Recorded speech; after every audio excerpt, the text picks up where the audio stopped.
You know what sound that is, folks. You betcha. It's another Elkworks noon whistle. I'm Chris Trottier. And I'm John Anzalone, and we are welcoming Richard Van Scotter, 1957 alumni of Elkhorn Area High School. After high school, Richard went on to attend Beloit College, UW-Madison for his master's and his doctorate at Colorado. What a pleasure to have you, Richard. Thanks. Well, thank you for inviting me. I understand that your show goes far and wide. It's the #1 rated podcast in Walworth County. Yeah, and I love the whole concept of a noon whistle. See? Why is that? When I was growing up, there were noon whistles. The Houghton factory, it went off at noontime, and then it went off at 5 o'clock again. And there was another whistle from the creamery down south, and it was about a 3 or 4 second delay. So it was like dueling whistles that we had there. Well, that's a great start to like growing up in Elkhorn in the 50s, Richard. Like all those things, and you and I have talked several times, and I'm just amazed at the history you bring up, and like right down. I know we've talked about you're like, we played in, I'm just going to throw out a name like Johnson's Lot every day, and kids met here and moved through town here, and yeah, maybe start there and start sharing with us a little bit about Elkhorn in the 50s. Well, it was quite interesting. The town looks the same now. Downtown area, Walworth, Wisconsin, avenues, but the stores are all different. Or not all of them, but many of them are different. When I was growing up, we didn't have supermarkets, so there were these little grocery stores all around. My brother, who wrote his book on Small Town Boy, my older brother, commented there were 11 of them when he was a kid. Well, I remember maybe 5 or 6 right downtown. But so you got fresh food every day, basically. My mom would call up and they actually delivered a lot of food to our house, fresh vegetables and meats and fruits, and it really was fresh because it came right off the farms. Yeah. Now you lived on North Washington Street, correct? The 100 block of North Washington. That's why I describe myself as an inner city kid. And by the way, there's 3 of us now in the Hall of Fame, right on that one block. That's true. So you are in the Hall of Fame. Go ahead and finish. You're in the Elkhorn Hall of Fame. Inducted in 2017. I'm not sure why, but I think because my brother was inducted, and I just follow along with him. I don't know. When I was a younger kid, we had people had ice boxes, and so the iceman would come and deliver ice. And in the windows of your house, you put there's a square with 4 quadrants: 25, 50, 75, 100, depending on how much ice you wanted for your ice box for the next few days with it all. And then one time, we kids, I'm a little kid, like 6 years, some were 6 years old, and we would, our treat was the Iceman, Claire's Week, would chip a little ice off for us so we could suck on it during the summer. That was it. And one day, we were all following him. He had a big 50 pounds of ice over his shoulder. And of course, being I was at the vanguard right in front, and it slipped. The ice slipped. But we didn't hear him. He hollered, but we didn't hear him because they were making so much noise. And it hit me on the foot. Broke 3 bones in my foot. I can remember vividly hopping over to the curb, to the porch, and Claire's Week put me on his shoulder and taking me up on our porch. And all night, no air conditioning, of course. My mom was with me, packed my foot in ice all night long. Next day, we went up to the clinic around the corner where it is right now, Geneva and in Wisconsin.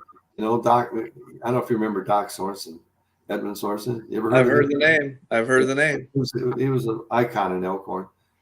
He took x-rays, 3 broken bones, wrapped my foot in plaster of Paris, and off I went. Within a couple of weeks, my brothers tell me I was running around full speed. Well, speaking of running around, John, let me just, before you go there real quick, since we have somebody who's what legendary status here in Elkhorn. We have a lot of viewers who are on there coming from all over Walworth County. I'm going to encourage all of them to use the comments in their social media app and start posing some questions about Elkhorn and the history of Elkhorn to Richard. So keep going. Sorry, John. I didn't mean to interrupt.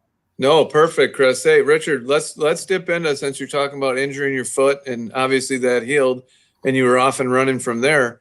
You and your brothers were quite the athletes in Elkhorn. Well, I had two older brothers born before the recession, 28 and 30. And they just, both of them died within the past year, Bob and Don.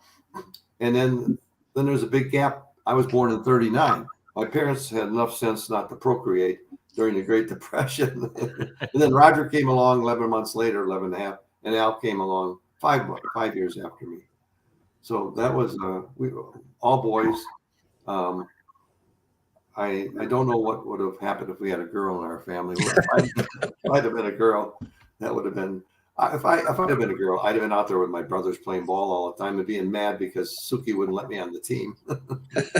So you and your brother Roger, I know for sure, you guys were close in age. Really superstar track athletes. You played basketball, you played football, you played baseball. I'm probably missing one here that I don't know about. But track looked a little different then than it does now, right? Well, track, yeah, it was our track team started in 1954, and that was the work of a couple of young men. They were juniors in high school, and they weren't good enough for the baseball team. We only had a few sports. It's not like today, and girls had nothing. They had GAA, Girls Athletic Association, but we had football, basketball, baseball, tennis. That was it. No wrestling, no volleyball, no cross country and so forth. But these guys, Mike Paddock was his name, and Dick Grimm, went to the coach and said, "Hey, we want to start a track team because we're not good enough to be on the baseball team. That takes a little skill, as you know, John." And they convinced the athletic director and then the principal to let the kids be on the track team. So what the coach did, we were on I played baseball. My brother played baseball. Bill Reese played baseball. All the good athletes played baseball. And the fastest guys in school played baseball. So they let us come over to the last meet of the year. It was my sophomore year, Roger's freshman year. And Elkhorn won the meet for the first time. We set the record in the long jump and then the dashes and the relay. The only relay then was it was called yards 220. You see, and that's how it all got started. Where was the track then? The fairgrounds, Walworth County Fairgrounds was good enough to let us use a practice horse track. It no longer exists. There are barns over there now. But we ran on that practice track, which is about 520 yards long. So it wasn't the kids, Grimm and Paddock measured the damn track off. They went down into the manual arts room and built hurdles. Mike Paddock went down to Williams Bay and got a whole bunch of sand. They dug out the pits. It was just sand in the pits. And that's where our track was. Yeah. And so the next year, they allowed us to play two sports in the spring. So my brother and I and a couple others, Bill Reese in particular, John Platts, Ron Pierce, all those guys, we never went to class in the afternoon. We had a game or a track meet first day every afternoon. And that first year, Roger was a sophomore, my brother, I was a junior. We went to the state meet. First time Elkhorn even gotten out of the sectionals, but we went to the state meet and finished 7th there. Roger was a sophomore and he won the 220, and our relay team took second by 0.3 of a second to Menasha High School. We're at that point they called them classes and not divisions, A, B, C. So we were class B, and but. How many kids do you think were in the high school? Going up against the big boys. Pardon? How many kids do you think were in the high school at that time? When you talk classes, people automatically think about 350. 350. 350. Interesting. Yeah. Okay. What conference were you in then? It was called Southern Lakes. But What was prior to the Southern Lakes, when I was Really? there's a transition here from the Swanee Conference. You ever heard of that? No. Swanee, not as in the river, but the acronym SWANI. Swanee. It stood for Southern Wisconsin, Northern Illinois. There are 3 teams from Illinois. Oh my Well, goodness. the core Southern Lakes schools are. It used to be, before that, it was called the Southern State Conference, and the core schools were Walworth County, Whitewater, Delavan, Elkhorn, Lake Geneva, not Badger. Badger didn't come around yet until '59, and Burlington, which is right on the border there. Those are the big schools, and that was the key to the conference at that point. And then, what Illinois schools were in the Swanee? Pardon? What Illinois schools were in the Swanee? That's going to be my next statement. All right. I'm jumping the gun here. Go ahead. Usually ask that as a question just to see how ignorant people are, but there's no reason to really know it. The schools were Harvard, Marengo, and McHenry. Oh, wow. There's going to be Woodstock, but I think McHenry replaced Woodstock, or Marengo did. But the 3 schools they had there. That conference lasted for 7 years, up until 53, 54 year. And it was a very interesting conference. But the reason it broke up, as I understand, was that the governing bodies were a little different. Wisconsin, you could not play high school sports after the age of 18 in Wisconsin. And in Illinois, it was 19. So there was a problem there. Illinois kids sometimes are a little bit older than Wisconsin kids and playing up there. You know, that was an era when there a lot of students were held back. If they weren't making it in early grades, they were held back a grade. I mean, some good athletes in Elkhorn were held back. I mean, among them, Bob Haney, Phil Jones, Bill Morrissey. Those guys, because they were a little bit slower getting started, you know, boys are behind girls and stuff. And who was the dominant force in the Swanee? Pardon? Who was the dominant force in the Swanee? Like, you know, every conference has their best program, best school. Who was the best athletic program in the Swanee? Well, let me put it this way. The first year of the Swanee Conference, Elkhorn went undefeated. Oh. And that was a team that had guys like Frank Eames on it. You know Frank Eames? Yeah. Bob Haney, Bob Morrissey. There was a very good class, and they were the best team, but not necessarily in the other sports. It varied quite a bit. Lake Geneva then was probably the strongest. They had the biggest high school, and they tended to do quite well. But in my period, Whitewater came along, and they really had some behemoths in Whitewater. They were tough guys, a lot different than now, as I understand. And but the championships varied quite a bit. Elkhorn won it a couple of years there in the early 50s when they had a good teams with Toby Clower, who's in the Hall of Fame, and Jerome Hart. They won the conference for a couple of years there. Elkhorn has some good basketball teams, and some people said it was a basketball school more than a football school.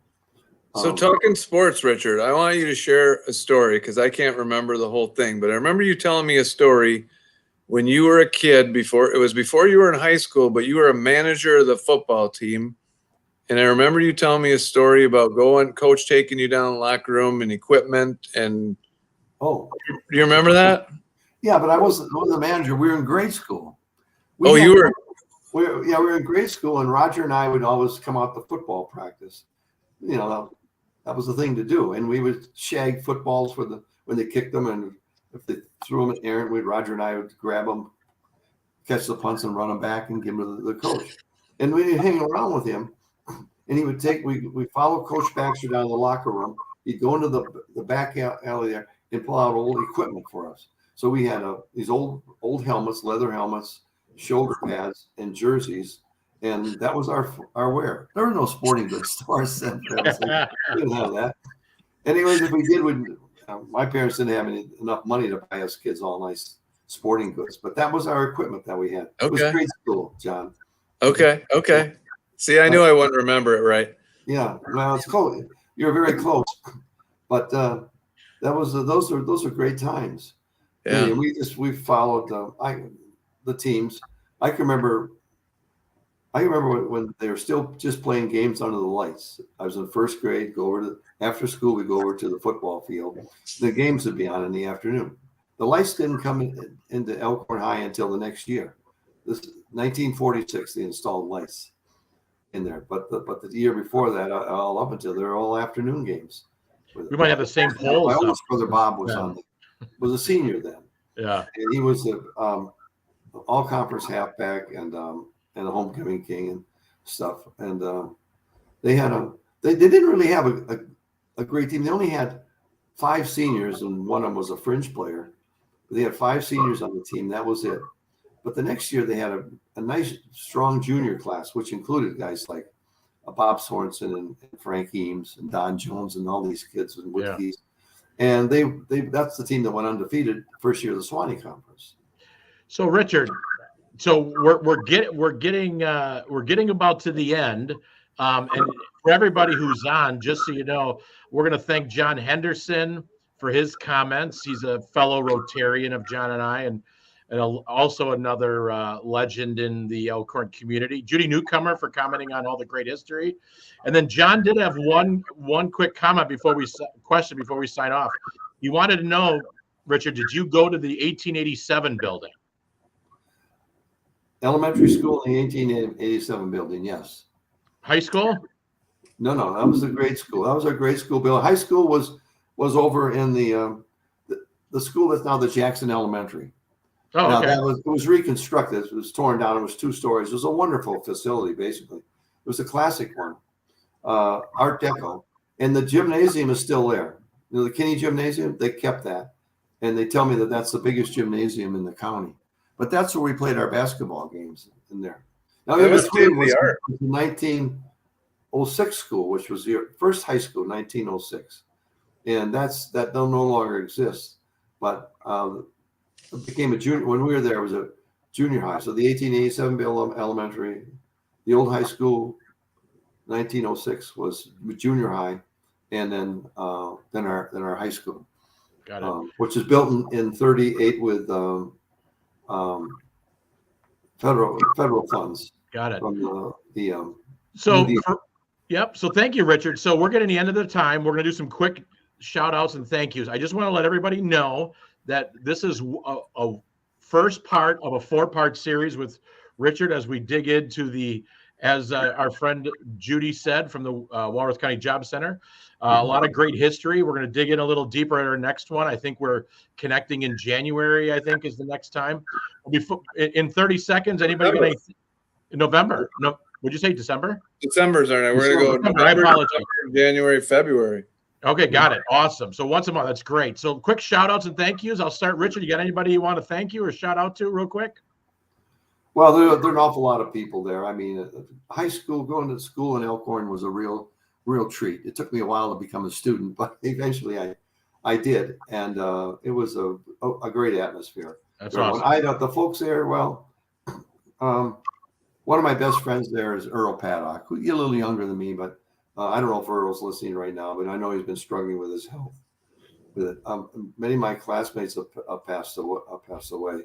Frank Eames, of course, a major figure in my life, and I haven't been able to communicate with Frank much, but yeah, that's great. Those are the real close ones. Yep, thank you. Earl's a fellow Rotarian, correct, John? Oh yeah, yes. John, who do you got for thank yous? Me? Well, I'm gonna go off of. There were some amazing Veterans Day programs throughout the school district and communities and cemeteries. And so, Richard, thank you for your service in the U.S. Navy, and thank you to all veterans. Like, so impressive to see all the thanks that went on over the Veterans Day week and the celebrations. So, yeah, thank you, veterans. I'm going to thank Elkhorn Area High School, Shannon Wolferman, Nicole Setnorowski, Dan Keel, the entire counseling department, all the staff and students for hosting another great career fair. Approximately 120 businesses came in to showcase all their talents and also connect kids with jobs.